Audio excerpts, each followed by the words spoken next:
It's time for baseball. We've got the Los Angeles Angels facing the Detroit Tigers. The first pitch is coming up, so we send you out to Gary Thorne in Detroit. What's up, you guys? Welcome back to the show. I'm Liver510, and can you believe it? MLB 2K12 has dropped in the United States. I'm so excited. I don't know where else it would drop. Maybe Cuba or something, where baseball was popular, but it's out now. And what's weird is that I actually thought that it wasn't going to be that popular of a game, you know, because I didn't get it at midnight. I didn't go for the midnight launch or anything like that. And actually, after I got off work and I went to go pick it up, I actually got the last one at a Target that I went to. And it was like, are you serious? Like, I didn't think that this was going to be that big of a game, but it's great that it is, because me personally, I think that doesn't get as good of a rap as it probably should, because it's compared to the show. And I've seen the show. I have friends who play the show on PS3. Unfortunately, the Xbox players don't get a chance to play the show. Now, the show is so good, and I think that because of that, this game kind of gets a bad rap for that. But this game is decent, and it definitely has some good aspects to it. So, like, basically, my point is, this game doesn't get as much respect as it probably should. So I'm glad that people are at least giving it a try, because last year a lot of people were like, oh, this game is trash and all that shit. So glad people are giving it a try. All right, but enough about that. This is Living from 510's personal MLB 2K12 review. I did one last year for MLB 2K11, and I figured that I'd do another one. Now, this game, the Tigers versus the Los Angeles Angels. Now, I chose the Tigers as Verlander's in a little bit of trouble in the first inning, which is kind of unlike him, and I'll get into that a little bit later. But I chose the Tigers because Tigers are a team that got a big bat in Prince Fielder, and I've watched Prince Fielder, being from Madison, Wisconsin. I watched him last year a lot, and I have a lot of friends who are huge Brewer fans and were ex-Prince Fielder fans, so I definitely wanted to use them. And obviously, I was Pujols going to the Angels. I wanted to see him play and see his, how he looks in his new little uni and stuff like that. So that's why I chose these two teams from the AL. So if you guys want me to do another gameplay with other teams, just let me know. But these are the two teams that I picked right off the bat. Alright, so first thing you guys are going to notice, and I talked about this a little bit in my demo review, but the graphics are pretty different. Now, when I say graphics, I don't mean like the graphics of the players, the graphics of the bat, the graphics of the field, which have improved a little bit, but like the presentation graphics are different. And I think they change it every year just to add a little bit more bells and whistles, which I actually don't have a problem with, because me being a sports gamer, and I think a lot of other gamers, we always want the little whistle that makes it a little bit better, and we're okay with that. Obviously, if you guys watch MLB 2K11 videos, the graphics, like the top bar on the top when you're pitching or when you're hitting, is different. The lineup cards are a little bit different. The color scheme is different. Basically, the cutscenes are pretty much the same. When you get a hit or when you get an out and you're the pitcher, it'll cut to the pitcher or whatever like that. Airs are a little bit different. As you guys see here, usually in last year's game, you would automatically, well, not automatically, but most of the time you'd be able to get a second on that. So I went for that and it didn't, which I actually like, because there are times when I would get the second because the guy wouldn't throw it to second, when the computer would kind of sit there and wait for me to go second and get there safely and then throw it. So I like that the computer AI in the field is a little bit harder this time and a little bit better programmed, and it makes it difficult for the human players, if that makes any sense. Alright, another thing that's big this year is pitching. Now, they said that every single year, but they changed pitching a lot. One of the things you guys are going to notice when you guys start this out is when you start the game, every pitch has a certain rating. Okay, now with Justin Verlander is a great example. His pitches are all basically in the 90s. He's probably, arguably, one of the best pitchers in the AL.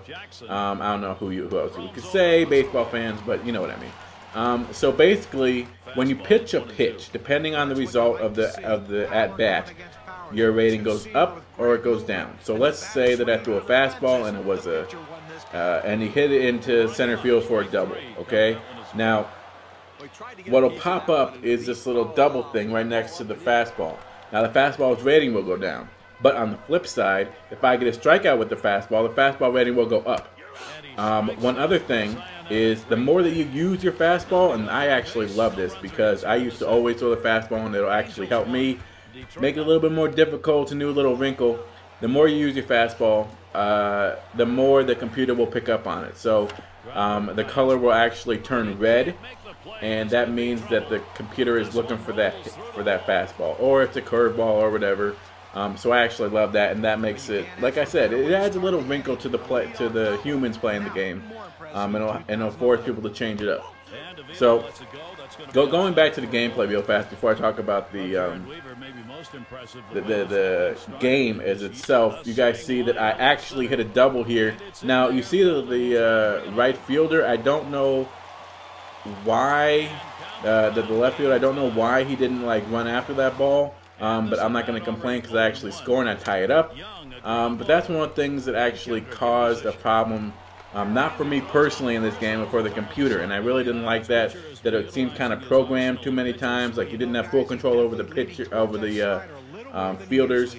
This is a new aspect to the pitching as well, is these little graphics that pop up. Now, here it says the percentage of pitch types, and it says how many times it's throwing the fastball, how many times it's throwing whatever. Then obviously the commentators will comment on certain things like, oh, well, you know, Justin Verlander usually throws a fastball. So if you throw a fastball, and then if you don't, then they'll comment depending on how you pitch like Justin Verlander did or does in real life, which is really cool. Again, it's another little aspect that they added to make the game seem a little bit more realistic. The commentary in this game is pretty much the same. Obviously, you still have the same commentary crew. Now, I know a lot of people, and me included, we're hoping that Phillips would get the boot, and it would just be Kruk and Gary Thorne. But unfortunately, for a lot of people, I think Phillips is back in the booth, so it's 3 of them. And like I said in last year's game, I feel like Phillips is kind of just like biding his time and doesn't really need to be there for any reason. I would much rather listen to Kruk and Thorne. Obviously, there are a lot of recycled lines, which is to be expected. You know, in sports games, they obviously record a ton of lines that they can kind of fit in anywhere. They've added, like they do every year, little tidbits to Justin Verlander. While I was playing with him, they'd say, "Oh, well, you know, last year he won the Cy Young, blah blah blah blah. He's one of the best pitchers in the AL." So depending on the person that you play with, they'll give little lines to highlight that person's season. Or if it's Vernon Wells, for instance, as I get the out and get out of the inning, so I keep it close.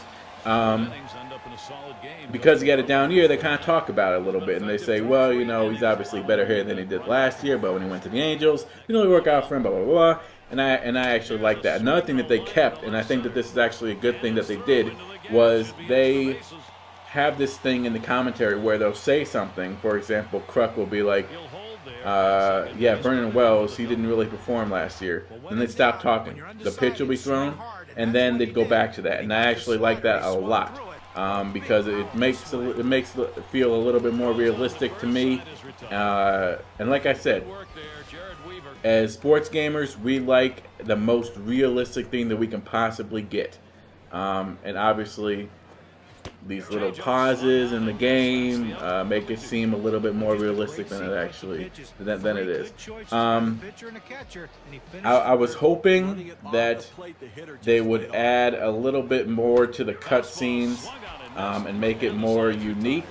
Like for example, here I strike out the side. I was hoping, and I got an achievement, just so you guys know how to get that achievement. And obviously, you see the computer's pitching percentages of what pitches he's thrown, and the consistency of them. I was hoping for it to be more unique. You know, if you strike out the side, I want to see Justin Verlander, you know, pump his fist, or I want to see a cutscene of the crowd, you know, like going crazy or whatever it may be. And I didn't see that, and it kind of seems like it's a lot of recycled scenes from last year. Which is unfortunate, as well as the fielding scenes. There are the fielding cut scenes. Obviously, there you saw it. If you like, the fielders were basically the same thing. And another thing that I noticed was in the fielding aspect, when I was fielding, when you catch the ball, you don't have total control after you get the out. For example, you can't throw it to the cutoff man, you can't throw it to third base to the third baseman or whatever if a guy is on first. And you're going up against the computer. Basically, the computer will automatically take control of you, and you won't have full control until, like, as soon as you catch the ball, the play will end, which doesn't make any type of sense. But whatever. I was hoping that they would change that, but they didn't. And here, one thing that I actually liked that they added was that last year, when you were playing on a high level, whether it was All-Star or whether it was Legend, and this is actually on All-Star, I think, because Legend is incredibly hard. I don't know anyone that plays on Legend and actually has a chance to win anything. But one thing was that balls would be hit up the middle or on ground balls, and you wouldn't have the reaction time. At least me, I wouldn't have the reaction time to ask someone to dive or whatever. Speaking of Vernon Wells sucking, he gets struck out. So here, the computer actually took control of Peralta and made him dive, and helped me with that, and helped with that assist. Now, I like that aspect of it, but like I said before about the outfield, I don't like that they take control of the outfielders as much as they do, because there were times when it would be a fly ball, and I just have to move the guy a little bit, and then the computer would kind of take over and move him into the right position, including dives. In one of the games that I played, I would go toward an area, and he would it would seem too computer controlled, if that makes any sense. I didn't feel like I had total control over it. Again, that's one thing that people have been complaining about this series, is as Albert Pujols steps up in a clutch situation, and so hopefully Justin Verlander can get it done, baby. The ace of the staff of the league, even. Like I said, going back to the point. Sorry. Unfortunately, we only get one out.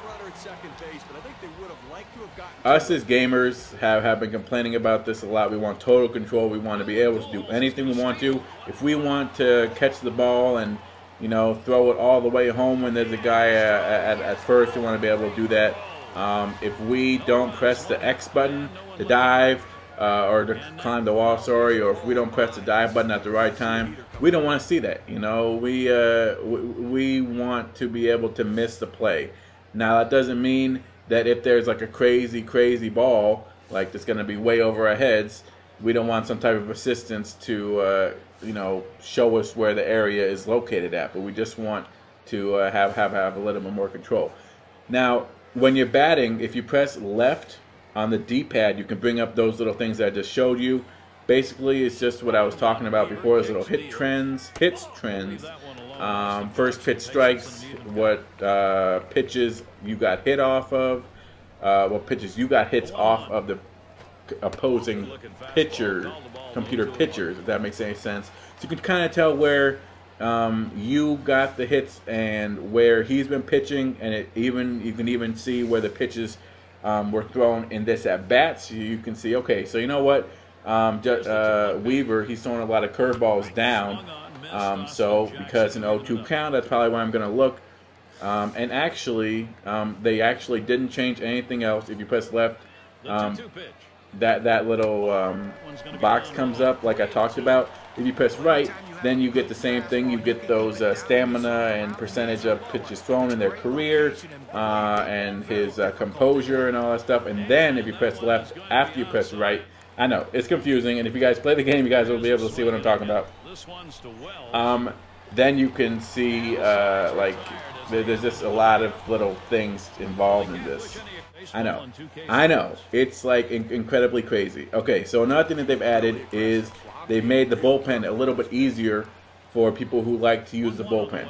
Now here I getting pretty late, and it's getting pretty close. A 1-1 game. It's definitely a pitcher's duel, and I put Octavio Dotel in the bullpen. What they did is they now alert you when Octavio Dotel is ready to be brought in. And I actually love this, because that way I don't physically have to press down on the D-pad or whatever it is and see if he's ready, if he's green or whatever. They'll actually tell me exactly when he's ready, so I know, okay, you know what, if Justin Verlander gives up a hit here, guess what?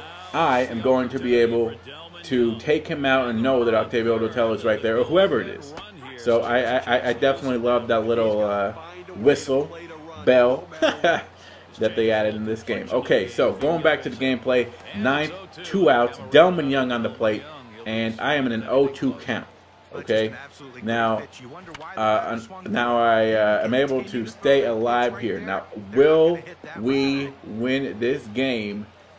I mean, when you play on Legend, it's incredibly hard. Unfortunately, we do not get the clutch hit from Delman Young. Gosh darn it! So we go into extra innings. So it's going to be exciting, you guys. And in extra innings, you guys see that I brought up the hot and cold zones and the pitch percentages. And I actually start taking some pitches to make him work, Jared Weaver work.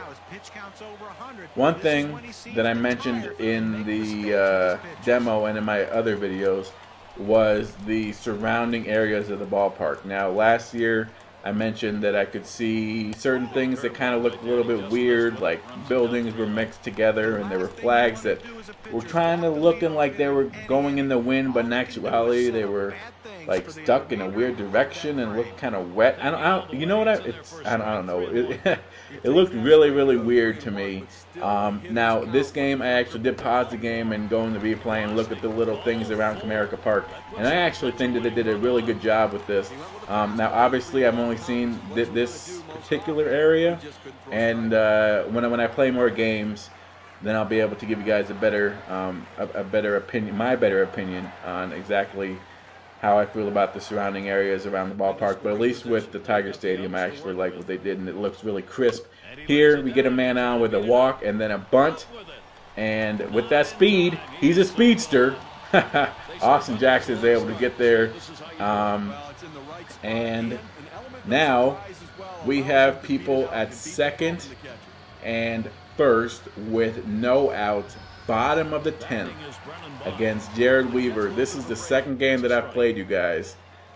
So I am like, oh my gosh, am I going to be able to win this and put it up and not look stupid? Unfortunately, you guys, I strike out.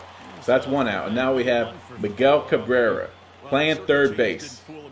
Can he get the clutch hit? Yes, he can. That is a gapper. He's coming around second. He's coming around third. He scores the winning run. That is what I'm talking about, baby. Miguel Cabrera coming up clutch.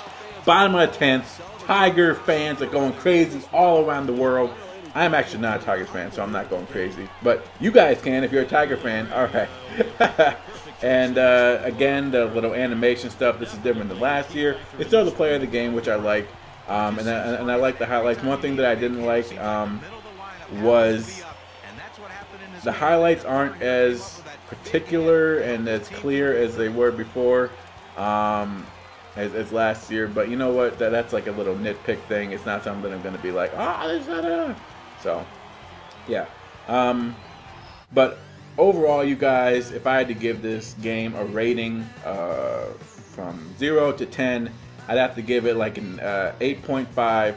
The graphics or the presentation graphics are looking really good. Obviously, the player graphics and the stadium graphics aren't as good as the show, but they're decent. I definitely like the new aspects of the pitching that they added in here. That is going to be really fun. The batter-pitcher duel is in full effect. One thing that I don't like, you guys, is I don't feel like I have total control over the fielders at all times. In the outfield, I definitely like the infield help though when it's on a higher difficulty. The commentary pretty much stayed the same. Obviously, like I said, they add a little bit new lines for players this year. I was hoping that Phillips would be gone. He's not. Ugh. Hopefully next year. But that's it, you guys. So 8.5 out of 10 is my rating for this game. Definitely subscribe if you liked it. Definitely hit a like if you liked it as well. And yeah, that's it. So stay tuned for another video where I talk about the My Player review, which I already started, and I have a ton of videos ready to go up. So I'm definitely excited. The Mets center fielder, that's who I chose. You guys voted, and that's who it is. Live 5-0. I'm outie.